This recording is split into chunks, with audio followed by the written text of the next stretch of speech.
Hello friends, welcome to Thanneerpanthal. ചേട്ടാ, ഓയ് എന്നാ പരിപാടി? കുറെ ഉള്ളി പൊളിച്ച് കൂട്ടുന്നുണ്ടല്ലോ.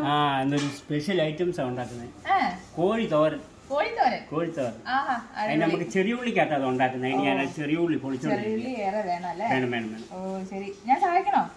സഹായിച്ചാൽ കൊള്ളാം, പെട്ടെന്ന് തീർക്കാം. അതെ. ഇവിടെ പിച്ചാത്തി ഉണ്ടോ? പിന്നെ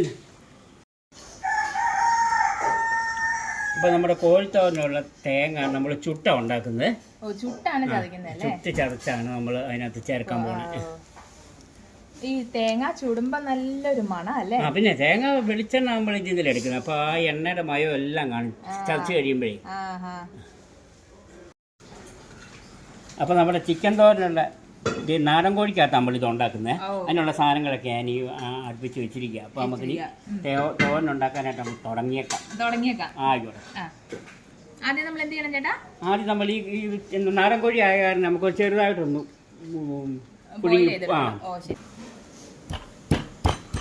അപ്പം നമ്മൾ കോഴി തോരനുള്ള എല്ലാ സാധനവും നമ്മൾ ചതച്ച അതിനകത്ത് ചേർക്കുന്നത്. ഒന്നും അരയ്ക്കുന്നില്ല, എല്ലാം ചതച്ച. ഇത് ഇഞ്ചിയാണ്. ഇഞ്ചി കഴിഞ്ഞു, ഇനി അടുത്തത് വെളുത്തുള്ളി ഇടുക. ഇത് പച്ചമുളക് കേട്ടോ. തേങ്ങ ഇടിയാൻ ഇച്ചിരി പാടല്ലേ ചേട്ടാ? നമുക്ക് ചിക്കൻ പീര അങ്ങ് വെച്ചാലോ? അപ്പൊ നമുക്ക് ആദ്യം അതിനകത്ത് ഒരു വെളിച്ചെണ്ണ ഒഴിക്കാം.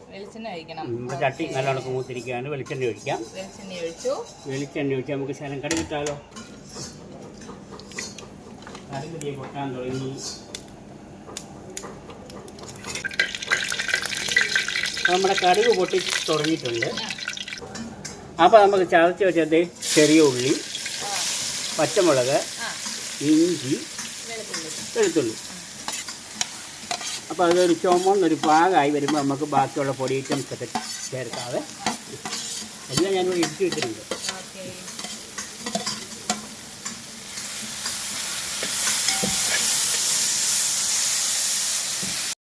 അപ്പോൾ നമ്മുടെ ചെറിയ ഉള്ളി നല്ലോണം വഴന്നിട്ടുണ്ട്. അപ്പോൾ ഇത് നമുക്ക് എടുത്തിരുന്ന പൊടി ഐറ്റംസ് ഒക്കെ അങ്ങ് ചേർക്കാം. അപ്പോഴത്തേക്ക് ആവശ്യത്തിനുള്ള മഞ്ഞപ്പൊടി ചക്കരം ചേർക്കാം. കുരുമുളക് പൊടി,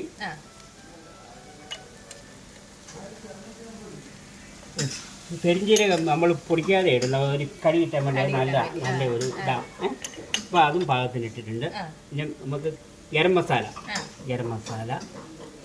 ഇത് ആവശ്യത്തിന് ഞാൻ എടുത്ത് വെച്ചിരിക്കുക എല്ലാം മതി. പിന്നെ ഉപ്പ് നമുക്ക് പാകത്തിന് ഇപ്പം ഇട്ടിട്ട് നോക്കാം. അത് കഴിഞ്ഞിട്ട് നമുക്ക് വറ്റൽമുളക് ഞാൻ പൊടിച്ച് വെച്ചിരിക്കുന്നത്. ഇതാണ് അതിൻ്റെ ഏറ്റവും വലിയ നമുക്ക് കളറും കാര്യങ്ങളും ഒക്കെ കിട്ടാൻ വേണ്ടിയാണ് ഇത്രയും മുളക് വേണം. അപ്പോൾ ഇനി നമുക്ക് പയ്യാളാക്കി കൊടുക്കാം. അപ്പം നമ്മൾ പൊടി ഐറ്റംസ് എല്ലാം ചേർത്തിട്ടുണ്ട്. അതിലേക്ക് നമ്മൾ തേങ്ങ അടുപ്പിലിട്ട് ചുട്ട് ഇടിച്ച് ഞാൻ വെച്ചിട്ടുണ്ട്. അപ്പം നമ്മുടെ ഗ്രേവി നല്ല ഇളക്കം മൂത്ത് കിടക്കുവാണ്. അതിലേക്ക് നമുക്ക് കരിവേപ്പില ഇട്ട് ഒന്ന് ഇളക്കി കൊടുക്കാം. അത് കഴിഞ്ഞ് നമ്മൾ അടുപ്പിലിട്ട് ചുട്ട തേങ്ങ ഞാൻ ചതച്ച് വെച്ചിരിക്കുകയാണ്. അത് നമുക്ക് അതിലേക്ക് ഇടാം.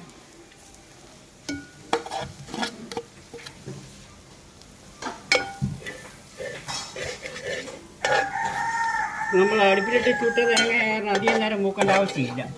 അതിൻ്റെ എണ്ണമയോ എല്ലാം ഇറങ്ങിയിട്ടുണ്ട്. ഇപ്പോൾ ഇതിനകത്ത് അടുപ്പിലിട്ട് ചുടുമ്പോഴത്തേന് അതിൻ്റെ എണ്ണമയം പ്രത്യേകിച്ച് ഇറങ്ങും. നമ്മുടെ ഗ്രേവിയൊക്കെ നല്ല മൂത്ത് കിടക്കുവാണ്. അപ്പോൾ ഇതിലേക്ക് നമുക്ക് ആ കോഴി അങ്ങ് ഇട്ടാലോ? വേവിച്ച് വെച്ച കോഴിയും കിട്ടും.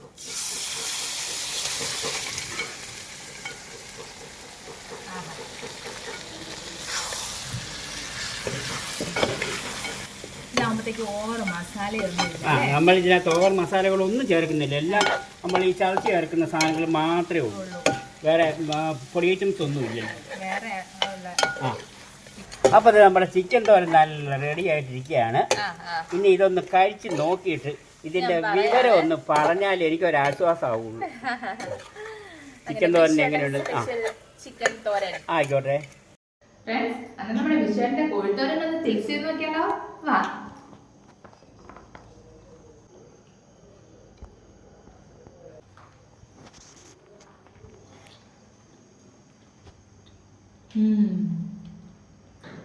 അടിപൊളി കേട്ടോ.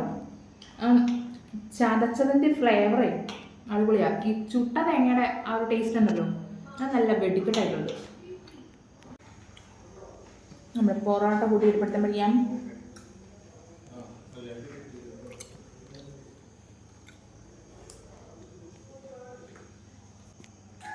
ഗ്രേവി ഒരു രക്ഷയിലാണ്. വെടിക്കെട്ട് ഗ്രേവി അടിപൊളി. ആദ്യമായിട്ടാ ഈ ഒരു രീതിയിൽ ചിക്കൻ കഴിക്കുന്നത് കേട്ടോ. നമ്മൾ മിക്കവാറും ചിക്കൻ ഫ്രൈയും കറിയൊക്കെ അല്ല കഴിക്കുന്നത്. തോരൻ വെച്ച് ഇതുവരെ കഴിച്ചിട്ടില്ല. അടിപൊളി. പിന്നെ നാടൻ കോഴിയായതുകൊണ്ട് ശകലം പണിയെടുത്ത് കഴിക്കേണ്ടി വരും. ബ്രോയിലർ കോഴിയാണെങ്കിൽ നമുക്ക് ഇത്ര എഫേർട്ട് എടുക്കേണ്ടി വരില്ല. അപ്പോഴേ നിങ്ങൾ തണ്ണീർപ്പന്തൽ വരുമ്പോൾ ഈ ചിക്കൻ തോരൻ ടേസ്റ്റ് ചെയ്യാൻ മറക്കണ്ട കേട്ടോ. അടിപൊളിയാ, സൂപ്പറാ. ഓക്കെ, എന്നാലും നമുക്ക് തണ്ണീർപ്പന്തൽ വെച്ച് കാണാം. ബൈ.